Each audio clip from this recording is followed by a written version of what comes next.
আসসালামু আলাইকুম। অনলাইন ক্লাসে সবাইকে স্বাগতম। আমি আশরাফুজ্জামান, সহকারী শিক্ষক, শাহজালাল গোপীনাথ উচ্চ বিদ্যালয়। আজকে আমরা নবম শ্রেণীর জ্যামিতি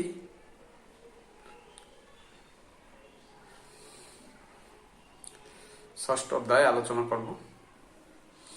গত ভিডিওতে আমরা যেগুলো আলোচনা করছিলাম, যে কোণ কাকে বলে, বিপরীত কোণ কাকে বলে, সন্নিহিত কোণ কাকে বলে, একান্ত কোণ, অনুরূপ কোণ, তারপরে সম্পূরক কোণ, পূরক কোণ কাকে বলে, এই কোণগুলো আমি আবারও বলছি, এই একটা কোণের রেসপেক্টে অন্য একটা কোণকে আমরা সংজ্ঞায়িত করি। সেই কোণগুলো আজকের গত ভিডিওর আলোচনায় ছিল। তো আজকে আমরা যেটা আলোচনা করব সেটা হচ্ছে লোকেন কি প্রতিজ্ঞা এবং হচ্ছে লোকেন কি ত্রিভুজ সর্বসম হওয়ার, দুইটি ত্রিভুজ সর্বসম হওয়ার শর্তগুলো। যে প্রতিজ্ঞা কি, জ্যামিতিতে সাধারণত যেগুলো আলোচনা করা হয়, সাধারণত তাকে প্রতিজ্ঞা বলা হয়। প্রতিজ্ঞা হচ্ছে লোকেন একটি বিবৃতিবোধক বাক্য, হয় তা হচ্ছে লোকেন সত্য হবে, নয়টা মিথ্যা হবে, কিন্তু উভয়টা না। A proposition is a declarative sentence that is either true or false but not both. অর্থাৎ প্রতিজ্ঞা একটা হচ্ছে লোকেন কি বিবৃতিবোধক বাক্য, যা হয়তো সত্য হবে অথবা মিথ্যা হবে, কিন্তু উভয়টা সত্য মিথ্যা একই সঙ্গে হবে না। এটা কি হয় কি বলতো, জ্যামিতির ভাষায় প্রতিজ্ঞা। প্রতিজ্ঞা হচ্ছে লোকেন কি, প্রতিজ্ঞা একটি বিবৃতি,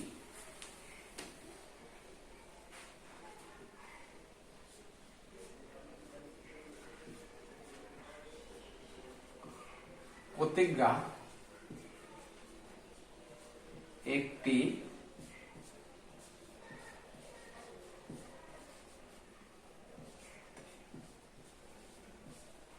বোধক বাক্য, যা হয় সত্য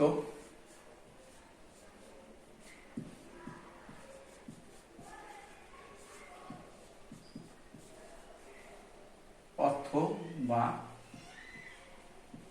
মিথ্যা, কিন্তু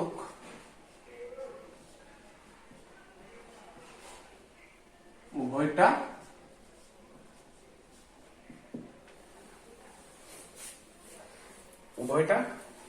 না। আমরা অন্য কথাও বলতে পারি যে জ্যামিতিতে যা কিছু আলোচনা করায় সাধারণত তাকে প্রতিজ্ঞা বলা হয়। প্রতিজ্ঞা দুই প্রকার। প্রতিজ্ঞা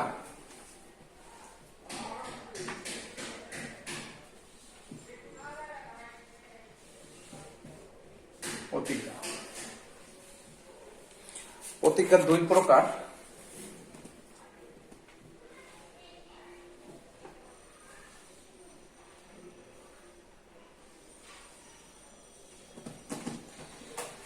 একটাকে বলা হয় সম্পাদ্য,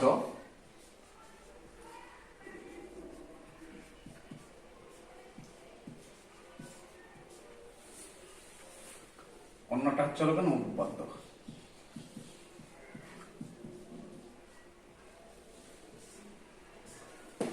এই সম্পাদ্যের দুইটি অংশ,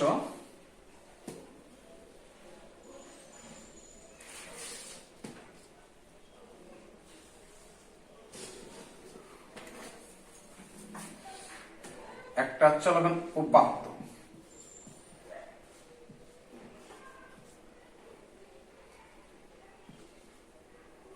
অন্যটা হচ্ছে করণীয়।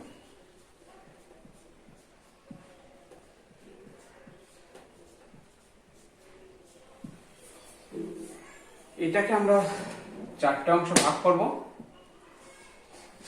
জানি যে এটা কয়টা অংশ, চারটে অংশ।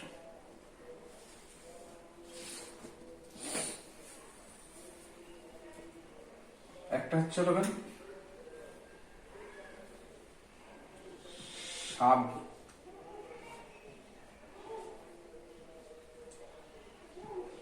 সাবলীল,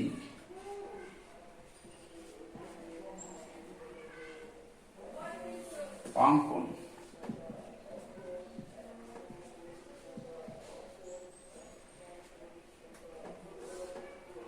আর একটা চলবে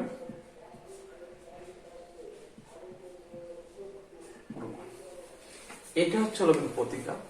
প্রতিজ্ঞা একটা বিবৃতিবোধক বাক্য, হয় তা সত্য হবে অথবা মিথ্যা হবে, কিন্তু উভয়টা না। অথবা জ্যামিতির যা কিছু আলোচনা করা হয় তাকে হচ্ছে কি বলা হয়, তাকে প্রতিজ্ঞা বলা হয়। প্রতিজ্ঞা দুই প্রকার, একটা সম্পাদ্য আর একটা হচ্ছে কি উপপাদ্য। জ্যামিতিতে যা কিছু অঙ্কন করা হয়, সেই জ্যামিতিতে কোনো কিছু অঙ্কন করে যুক্তি দ্বারা অঙ্কনের প্রমাণ নির্ভুলভাবে প্রমাণ করাকেই বলা হয় কি বলতো সম্পাদ্য। আর উপপাদ্য কাকে বলে, জ্যামিতিতে যা যুক্তি দ্বারা প্রমাণ করা হয় সেটাকে বলা হয় কি, সেটাকে বলা হয় চলো উপপাদ্য। উপপাদ্য একটা বিবৃতি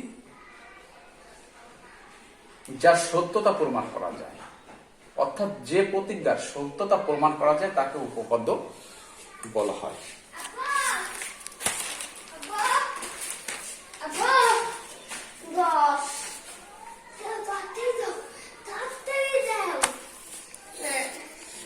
যে প্রতিজ্ঞায় কোন জ্যামিতিক বিষয় অঙ্কন করে দেখানো হয় এবং যুক্তি দ্বারা অঙ্কনের নির্ভুলতা প্রমাণ করা যায় তাকে কি বলা হয় সম্পাদ্য। যে প্রতিজ্ঞা কোন জ্যামিতি সম্পাদ্য।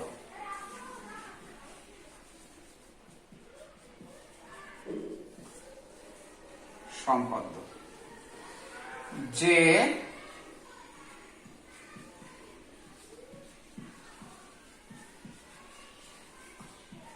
প্রতিজ্ঞায়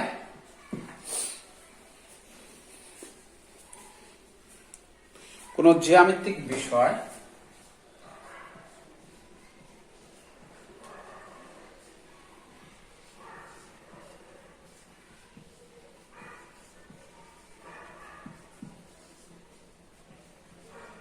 জ্যামিতিক বিষয়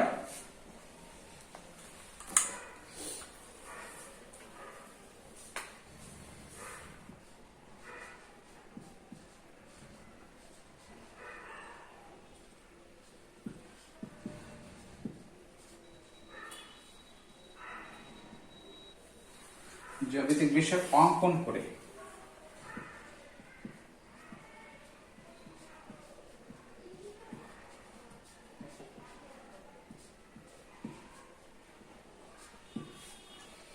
যুক্তি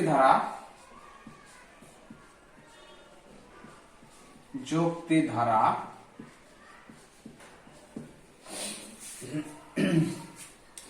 অঙ্কনের নির্ভুলতা প্রমাণ করা যায়। অঙ্কনের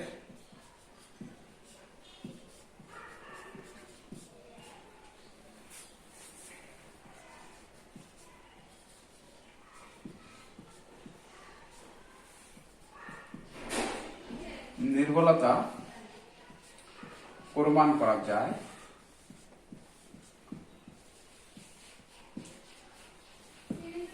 তাকে সম্পাদ্য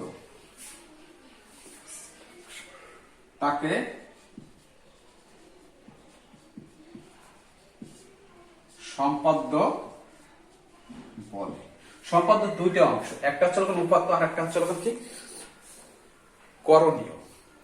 সম্পাদ্যের কয়টা অংশ? দুইটা অংশ, একটা হচ্ছে উপাত্ত আর একটা হচ্ছে করণীয়। সম্পাদ্যের যা দেয়া থাকে তাকে উপাত্ত বলা হয়। উপাত্ত, উপাত্ত কাকে বলে? উপাত্ত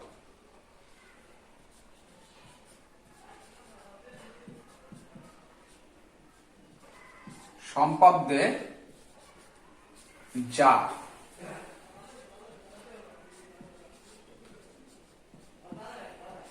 দেওয়া থাকে তাকে উপাত্ত। ধরে নেই যে দুটি বাহু একটি কোণ দেওয়া আছে, ত্রিভুজটা আঁকতে হবে। কোন ত্রিভুজের ভূমি সংলগ্ন দুটি কোণ, ভূমি সংলগ্ন দুটি কোণ অপর দুই বাহুর অন্তর দেওয়া আছে ত্রিভুজটা আঁকতে হবে। যে উপাত্তগুলো দেওয়া আছে সেটাকে বলা হয়, যা দেওয়া আছে সেটাকে বলা হবে কি বলতো উপাত্ত। এটা আমাদের হচ্ছে উপাত্ত। করণীয় সম্পাদ্য যা অঙ্কন করতে হয় তাকে করণীয় বলা হয়। করণীয়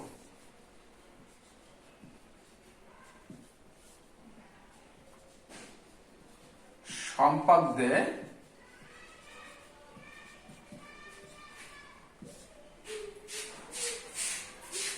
যা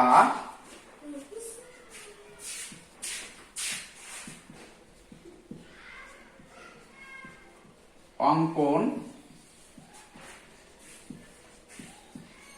করতে হয় তাকে করণীয় বলে।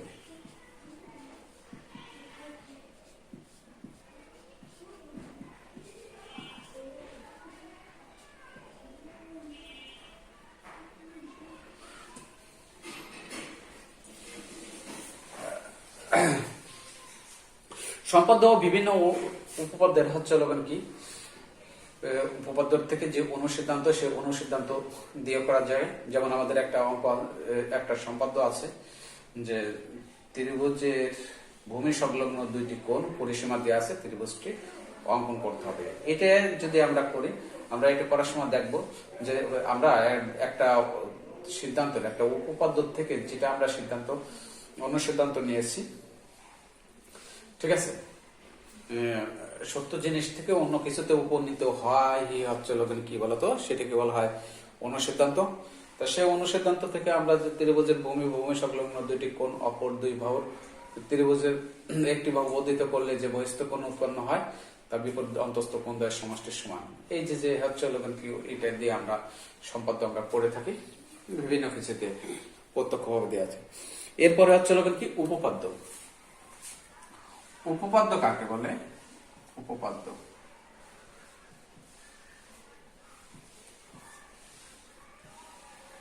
যার উপপাদ্য হচ্ছে কি বলতো একটি বিবৃতিবোধক বাক্য যার সত্যতা হচ্ছে প্রমাণ করা যায়, অথবা আমরা বলতে পারি যে প্রতিজ্ঞায় জ্যামিতিক কোন বিষয় যুক্তি দ্বারা প্রমাণ করা যায় তাকে কি বলা হয়? উপপাদ্য বলা হয়। যে উপপাদ্য একটি বিবৃতিবোধক বাক্য, উপপাদ্য একটি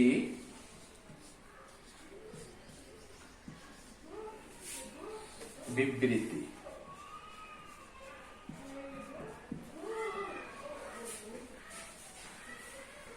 যার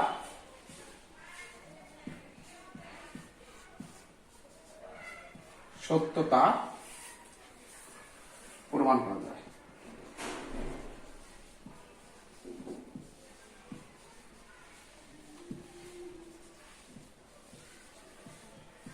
উপপাদ্য কখনো ঘটনা কখনো ফলাফল কি বলতো প্রতিজ্ঞা হতে পারে। উপপাদ্য হচ্ছে কি উপপাদ্য চারটে অংশ, একটা সাধারণ নির্বাচন, আর একটা হচ্ছে বিশেষ নির্বাচন, একটা অঙ্কন, আর একটা হচ্ছে কি প্রমাণ স্থাপ করা, যেটা কোন বিবৃতি বোধককে হচ্ছে কি। সাধারণ নির্বাচন এই অংশে প্রতিজ্ঞার বিষয় সরলভাবে বর্ণনা থাকে, অর্থাৎ উপপাদ্যর যে অংশে হচ্ছে কি প্রস্তাবটা সরলভাবে বর্ণনা করা থাকবে সেটাকে বলা হবে সাধারণ নির্বাচন। যেটা বিশেষভাবে বা কোন চিহ্নের মাধ্যমে প্রস্তাব করা হবে সেটাকে বলা হবে কি, সেটাকে বলা হবে বিশেষ নির্বাচন। এই অংশে প্রতিজ্ঞা সমাধান বা প্রমাণের জন্য অতিরিক্ত অঙ্কন করতে হয়। একটা উপপাদ্য যখন আমরা নির্ণয় করব তখন হচ্ছে কি, যদি আমরা ধরি যে বাহু সমান হলে পর করণ সমান, তাহলে আমাদের অতিরিক্ত এখানে একটা ধরে নেই যে একটা লম্ব অঙ্কন করলাম, যে এই যে অতিরিক্ত জিনিসটা আমরা অঙ্কন করছি যে প্রমাণের স্বার্থে প্রমাণের জন্য, তাহলে এই অংশে হচ্ছে কি অঙ্কনের অংশে এই অংশে হচ্ছে অতিরিক্ত কিছু অঙ্কন করতে হয়। এরপরে হচ্ছে কি প্রমাণ। আমি আবার বলছি, এই অংশে স্বতঃসিদ্ধগুলো এবং আগে পঠিত জ্যামিতিক সত্য ব্যবহার করে উপযুক্ত যুক্তি দ্বারা প্রস্তাবিত বিষয়টিকে প্রমাণ করা হয়। এই 14 নম্বর প্রশ্ন। তো এখন জ্যামিতি যে কটা কারণে সর্বসম হয়, সেই সর্বসম হওয়ার তার সত্যগুলো আমরা দেখব। একটি ত্রিভুজ কাকে বলে? তিনটি বাহু দ্বারা আবদ্ধ যে চিত্র তাকে বলা হয় কি? ত্রিভুজ। একটি ত্রিভুজের তিনটি বাহু অপর একটি ত্রিভুজের তিনটে বাহুর যদি সমান হয় তাহলে ত্রিভুজ দুটি সর্বসম হয়। আমি আবার বলছি, একটি ত্রিভুজের তিনটি বাহু অপর ত্রিভুজের তিনটি বাহুর সমান হলে ত্রিভুজ দুটি কি হয়? সর্বসম হয়। 2, একটি ত্রিভুজের দুই বাহু অন্তর্ভুক্ত কোণ অপর একটি ত্রিভুজের দুই বাহু অন্তর্ভুক্ত কোণ যদি সমান হয় তাহলে সেটাকে বলা হবে, সেই ত্রিভুজ দুটি হচ্ছে কি হয়? সর্বসম হয়। একটি ত্রিভুজের দুই বাহু অন্তর্ভুক্ত কোণ অপর ত্রিভুজের দুই বাহুর অন্তর্ভুক্ত কোণের সমান হলে ত্রিভুজ দুটি সর্বসম হয়। অর্থাৎ এইভাবে যদি আমরা নেই যে একটা ত্রিভুজ, যে দুইটা বাহু আমরা নেব তার হচ্ছে মাঝে যে কোণটা থাকবে সেটাকে আমরা বলবো অন্তর্ভুক্ত কোণ। যদি আমরা হচ্ছে কি যে এখানে এইভাবে একটা ত্রিভুজ নিলাম এ বি সি, এইখানে একটা ত্রিভুজ নিলাম, এখানে ডি ই, এখানে আসলে কি বলতো এ, এই বাহুর সমান এই বাহু, এই বাহুর সমান এই বাহু, তাহলে এই যে কোণ, এই কোণ এই দুইটা বাহুর সাধারণ যে প্রান্ত বিন্দুতে মিলিত হয়েছে, এর যে এইখানে যে কোণটা উৎপন্ন হয়েছে এই কোণটাকে বলা হবে অভ্যন্তরীণ কোণ, অন্তর্ভুক্ত কোণ। এইটা কিন্তু অন্তর্ভুক্ত কোণ না, এইটা কিন্তু অন্তর্ভুক্ত, কারণ এ বি বিসি বাহু উল্লেখ করছি, কিন্তু এখানে যদি এই কোণটাকে আমি চিহ্নিত করি তাহলে এসি বাহু চলে আসে। এইখানে আমরা উল্লেখ করছিল ডি বাহু আর একটা ইএফ বাহু, অর্থাৎ এইটা হবে ডিএফ আর ইএফ এর এই ত্রিভুজের কি বলতো অন্তর্ভুক্ত কোণ। তা একটা ত্রিভুজের দুই বাহু অন্তর্ভুক্ত কোণ অপর ত্রিভুজের দুই বাহু অন্তর্ভুক্ত কোণ সমান হলে ত্রিভুজ দুটি কি হয়? সর্বসম হয়। নাম্বার 3, একটি ত্রিভুজের দুই কোণ এক বাহু অপর একটি ত্রিভুজের দুই কোণ এক বাহু যদি সমান হয় তাহলে ত্রিভুজ দুটি কি হয়? সর্বসম হয়। আর একটা হচ্ছে সমকোণী ত্রিভুজ। সমকোণী ত্রিভুজ কাকে বলে আমরা জানি, যে ত্রিভুজের একটি কোণ সমকোণ তাকে সমকোণী ত্রিভুজ বলে। সমকোণ এই যে হচ্ছে কি আমরা দেখলাম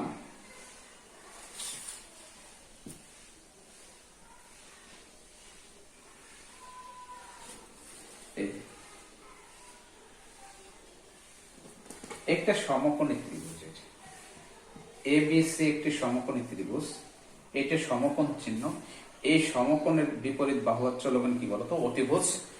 একটি সমকোণী ত্রিভুজের অতিভুজ অন্য একটি বাহু অপর একটি সমকোণী ত্রিভুজের অতিভুজ অন্য একটা বাহু যদি সমান হয় তাহলে ত্রিভুজ দুটি কি হয়? সর্বসম হয়। তাহলে এখানে হচ্ছে এইভাবে যদি আমরা দেখি যে একটা সমকোণী ত্রিভুজ, এই সমকোণী ত্রিভুজের যে ত্রিভুজের একটি কোণ সমকোণ তাকে হচ্ছে কি সমকোণ ত্রিভুজ বলা হয়। সমকোণের যে বিপরীত বাহু সেই বিপরীত বাহুকে কি বলা হয়? কি অতিভুজ। তো হচ্ছে কি যে দুইটি সমকোণী ত্রিভুজের মধ্যে যদি অতিভুজ সমান হতে হবে, ডিইএফ এখানে অতিভুজ, এই অতিভুজের সমান হতে হবে, আর দুইটি বাহুর যে কোনো একটা বাহু যদি এই ত্রিভুজের এইখানে এই বাহুটা ধরে নিলাম এই বাহুটার সমান হয় তাহলে এই ত্রিভুজ আর এই ত্রিভুজ কি হবে? সর্বসম হবে। অর্থাৎ সর্বসম ত্রিভুজ সর্বসম হওয়ার সত্য হচ্ছে কয়টা? সত্য হচ্ছে কয়টা? 4টে সত্য। একটি ত্রিভুজের, আমি আরেকবার বলছি যে একটি ত্রিভুজের তিন বাহু অপর একটি ত্রিভুজের তিন বাহু যদি সমান হয় তাহলে ত্রিভুজ দুটি সর্বসম হয়। তাহলে এইখানে একটা ত্রিভুজের তিনটে বাহু থাকে, তিনটে হচ্ছে কি থাকে? কোণ থাকে। তাহলে মোট হচ্ছে 3টে। তা উল্লেখ করতে হয় কি এই ত্রিভুজের তিনটে আর এই ত্রিভুজের তিনটে, যে ছয়টা যে যা আছে ছয়টা, তিনটে কোণ আছে, তিনটে হচ্ছে কি বাহু আছে। এই ছয়টা জিনিসের মধ্যে তিনটে যদি থাকে, অপরটা তিনটে যদি সমান হয়, তাহলে ত্রিভুজ দুটি সমান হয়, সর্বসম হয়। এই ত্রিভুজের তিন বাহু এই ত্রিভুজের তিন বাহু সমান হলে ত্রিভুজ দুটি কি হবে? সর্বসম। এই ত্রিভুজের দুই বাহু অন্তর্ভুক্ত কোণ এই ত্রিভুজের দুই বাহু অন্তর্ভুক্ত কোণ যদি সমান হয়, তাহলে ত্রিভুজ দুটি সর্বসম হবে। তাহলে অন্তর্ভুক্ত কোণ না হলে কিন্তু হবে না। আবার এই ত্রিভুজের দুই কোণ এক বাহু এই ত্রিভুজের দুই কোণ এক বাহু যদি সমান হয়, তাহলে আসলে ত্রিভুজ দুটি সর্বসম হয়। আর সমকোণী ত্রিভুজের অতিভুজ, সমকোণের বিপরীত বাহুকে অতিভুজ বলে। অতিভুজ যদি সমান হয়, তাহলে আসলে কি বলতো, সেটা সর্বসম হবে। ধন্যবাদ সবাইকে। পরবর্তী ক্লাসে আবার দেখা হবে। গতটায় আমরা যেটা আলোচনা করছিলাম সেটা হচ্ছে কি ছিল, যে বিপরীত কোণ, সন্নিহিত কোণ, সমকোণ, বিপরীত কোণ, সন্নিহিত কোণ, সম্পূরক কোণ, পূরক কোণ, অন্তস্থ কোণ, এই অন্তস্থ কোণ, একান্তর কোণ, আর একটা অনুরূপ কোণ। এই ছয়টা আমরা আগের ভিডিওতে আলোচনা করছিলাম। এই যে ছয়টা জিনিসের একটু দেখি, যে এই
এই যে আমরা দেখতে পাচ্ছি দুইটা সমান্তরাল সরলরেখা অপর একটা সরলরেখায় সেট করছে। সেট করলে পরা এইখানে আমরা পাঁচটা কোণ এখানে আমরা খুঁজে পাবো এই রেখা থেকে।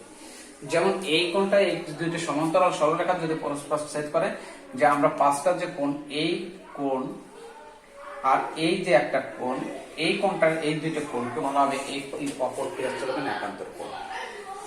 এখন এই যে কোণ, এটা হচ্ছে যদি আমরা দেই এক্স কোণ আর এইটা দেয় হচ্ছে কি ওয়াই কোণ, তাহলে আমরা এখানে হচ্ছে পাবো কি বলতো,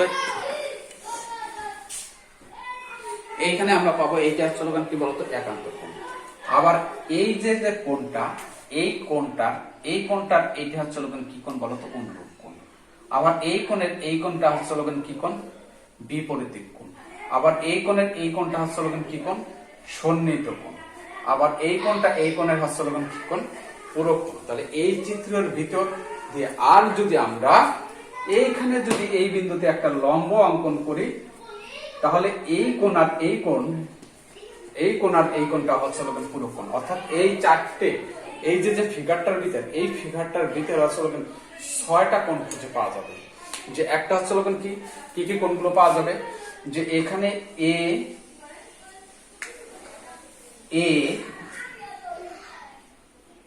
জি এইচ, এইটার একান্তর কোণ,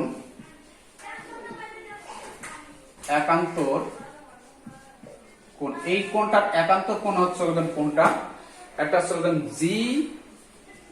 জি এইচ ডি একান্তর কোণ। এই জি এইচ ডি কোণের অনুরূপ কোণ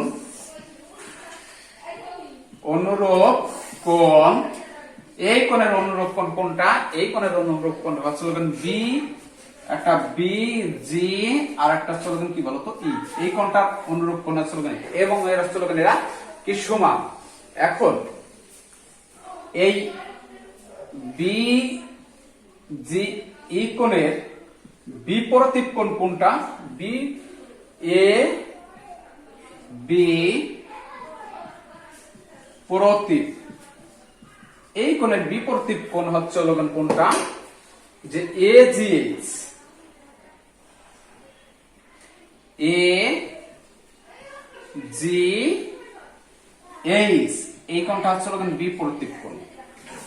আর এই বি জি ই এর পূরক কোণ,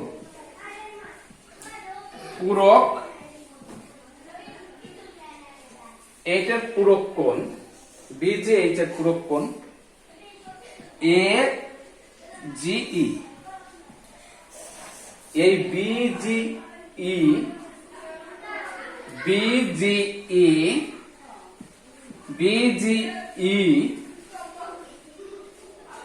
এর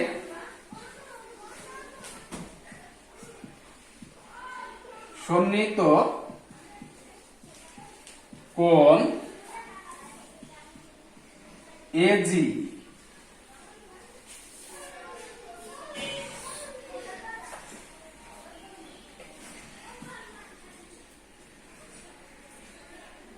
এটা দিলাম আর। এখন এই বিজি ই এর, এটা পূরক না, এটা হচ্ছে সম্পূরক, সম্পূরক।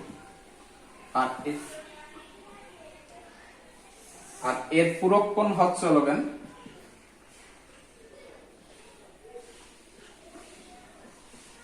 পূরক কোণ হচ্ছে ই জি আই, এই যে কোণটা, এই ফিগারটার ভিতরে আমরা হচ্ছে এখন আমরা দেখতে পাচ্ছি যে একান্তর কোণ সমান, অনুরূপ কোণ সমান, বিপরীত কোণগুলো সমান, এবং হচ্ছে এই কোণের বিপরীত কোণ ওইটা, সম্পূরক কোণ হচ্ছে ওইটা, এই কোণের সন্নিহিত কোণ হচ্ছে ওইটা, এই কোণের হচ্ছে পূরক কোণ হচ্ছে জি ই কোণ।